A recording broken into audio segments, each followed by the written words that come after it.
Alright, now we're going to move on to the glutes. So, first thing, okay, I've got a necklace issue. First thing is just going to be, I'm going to show y'all a bridge. Pretty much everyone's familiar with bridges. But what I've discovered is a lot of people want to compensate and use the low back for hip extension, which is a main function of the glutes. So it makes sense to say that if we can eliminate hip extension, or eliminate false hip extension coming from the lumbar spine, we're going to get a better result in terms of glute function. So all you're doing here, I'm using the foam roller, but you could use a cushion, folded up a folded up mat, whatever you want. But we're going to take you and get to where you're supine on the foam roller, which I actually like because you can bring the arms out and get a good stretch here. So we're getting some good stretching through the upper body. Feet are hip width apart. You're going to always push through your heels on bridges.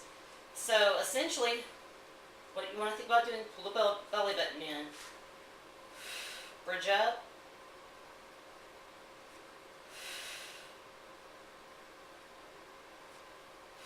Squeeze at the top.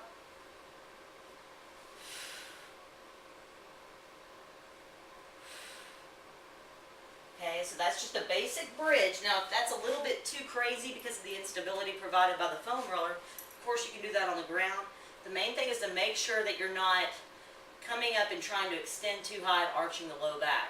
Okay, so we're going to move on from that bridge variation to a staggered stance hip hinge and rotation. I'm going to use the dowel rod. You can actually just have your arms out in a T position for this, but I'm just going to show y'all with the dowel rod. What you're going to do here, staggered stance, just as if you were going to drop down into a split squat. Okay, so both knees are slightly bent. What we're doing, you're going to hinge from the hips, so belly button's drawn in nice. We're going to hinge it, then you're going to rotate towards that lead side, or the lead foot.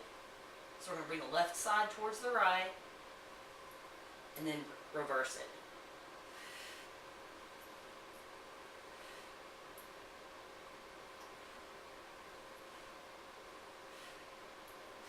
Okay, so there's a lot of work being done by the glutes on that one.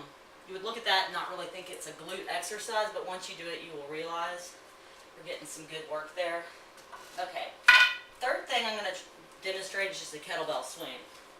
So, starting off, I guess the easiest way to do this would be a 2-arm variation, and then move to a 1-arm.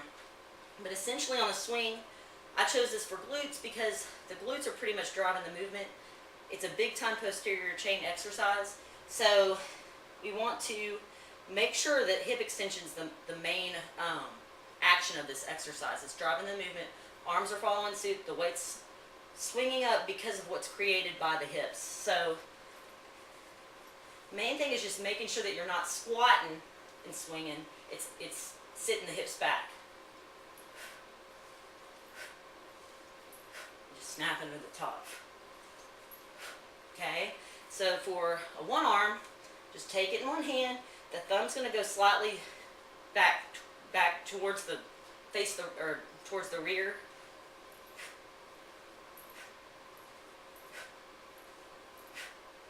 Okay, it's not like you're dragging it down here and scraping the floor. Okay, it's like you're hiking a football.